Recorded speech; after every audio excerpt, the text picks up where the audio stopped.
So what is spiritual warfare anyway, and what does it look like? Well, I think the answer might surprise you. Welcome back to the channel, everybody. Again, I'm Wes, and on this channel I share some of the personal experiences that have led me to Christ, and in hopes that they'll try to help guide others on a similar path.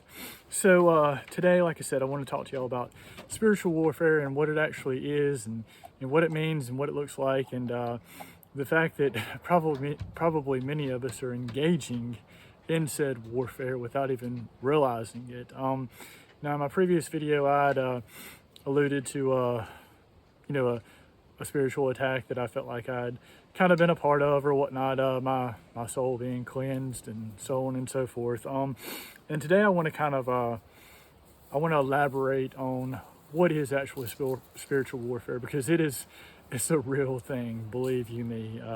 There's no joke about this. Spiritual warfare is absolutely real.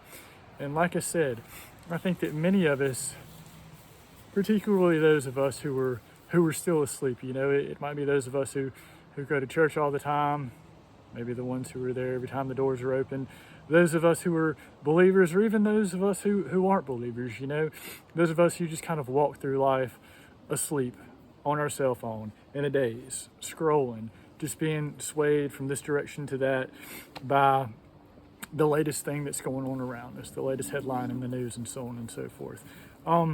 So what spiritual warfare actually is, it has everything to do with our thoughts and with our minds and our consciousness and our subconscious, I believe. Now I first kind of came across this concept, I guess you could call it, through Neville Goddard and his work Resurrection that I've alluded to previously. That was the thing that really kind of lit the flame inside of me, and really opened my eyes and my mind and my consciousness to this entire other world, this spiritual realm that's all around us all the time, that exists within us, that we're all putting things into all the time, and we're all being impacted by it all the time. And not only are we being impacted by the things that we put into it, but we're also being impacted by the things that others put into it as well. Okay, it's like this field that we're all connected with. And again, we all contribute to it, and we all are impacted by it in one way or another, which is why it's so important to put in only the good, only the things that we want, only the way that we want to be treated should we put into this field. Okay, so what exactly do I mean by that? Well, again, in Neville's work that really helped to illuminate me, he talked about how our thoughts, how they radiate out, and whenever we think of someone else, those thoughts soak into the subconscious of that individual that we're thinking about. Okay, and not only that, but a full share of what we're thinking about this individual is realized by us as well. Okay, so say we're say there's this individual in our life that we just can't get along with, and we just don't like this particular person for whatever reason, and yet we have to have them in our life for whatever the case is. Maybe they're a coworker or a family member or somebody that we just can't get rid of. They're just in our life, and every time we have to deal with them, we just dread it. And leading up to whatever encounter that we're going to be having with them next, we just twirl around these thoughts in our minds just about how we don't like this individual, and about how they always criticize everything that we do and everything that we say, and we just think all these negative thoughts about them. Well, all of those negative thoughts, again, are radiated out into this field, and they wind up, reaching the subconscious of the individual that's the target of that. Okay, and again, not only that, but it also reflects back at us, and we realize a share of that as well. So whenever we're thinking all these negative thoughts about others, well, we're actually thinking negative thoughts about ourselves, because it's impending on our subconscious as well. Now, the way that I like to think about this, and again, Neville kind of alluded to this as well, about how our minds are like a radio, essentially. Our minds are like a broadcaster and a receiver. Our minds transmit these thoughts outwardly into this spiritual field, if you will, and they also receive these thoughts back. Not only the thoughts that we have are reflected back at us, but also thoughts that others have about us are received by us. So again, our minds and our consciousness is like that radio. It transmits and then it receives as well. Now, many of our minds are like, it's like between stations, it's nothing but static because of all the scrolling that we do, all the constantly jumping from one thing to another to another to another with our attention, not being able to focus our attention on anything for more than just a few seconds, much less a few minutes. And heaven help us, I don't know if anybody can actually hold an intelligent conversation for hours anymore at this time. I mean, of course, you see some of the long form podcasts with the individuals doing that, but it seems like it's becoming more and more rare for people to be able to actually hold their attention in any one direction for a period of time, just because of all of the different stimuli that we have, all of the things that are seeking to grab our attention and pull them in this direction and that direction constantly. And what that does, it creates this jumbled mess in our minds. And that broadcaster and that receiver, that radio that is our mind, essentially, it just gets completely out of tune to where, it's like on an AM station between stations, and it's just fuzz, just static, nothing else. Not only are we not transmitting anything out, God's not hearing our prayers, essentially, but we're also not able to receive anything back with any real clarity. We can't really hear our intuition. Now, so that's why it's so important to quiet and still our mind, and to breathe, like I've talked about so much before, and to stand guard at the door of our mind and be conscious and aware of what are we actually putting into our mind. What kind of content are we actually consuming, and how often are we consuming this content? Are we on the TikTok 10-second reels where it's one thing after the next after the next after the next, or are we actually putting some thought into what are the things that we're actually looking at, and do they further our development in one area or another? So with all of that being said, again, our minds being that radio transmitter and receiver, I also feel like our hearts are kind of like the amplifier behind that, okay? And again, Neville talks about feeling. Part of that resurrection anthology that really opened my eyes was one of his works called Feeling is the Secret. And that is absolutely true. Our heart is such an integral part. Even more so than our minds, or at very least equally as important, because our hearts are where our feeling and our emotions originate from. So our hearts are like the amplifier, okay? Whereas our mind is the antenna, the thing that broadcasts and receives the information, that sends it out and then gets it back. Our heart is the amplifier, Whenever we feel a feeling, whenever we have a thought, and we feel that feeling that's associated with that thought, well, that amplifies that message. So whenever we pray for someone and we have a clear mind, because it's not jumbled up by all these different TikTok reels and whatnot that we're stuck on, whenever we are able to clear our mind and get rid of all that static and all that fuzz, and tune in to a particular station, if you will, that we're trying to reach, and then we pray for this individual and we feel the feeling in our heart, we have a strong emotion, we can feel that unconditional love of the Lord illuminating himself within us. Well, then it amplifies that signal, and that signal is sent to the individual that we're praying for, and guess what?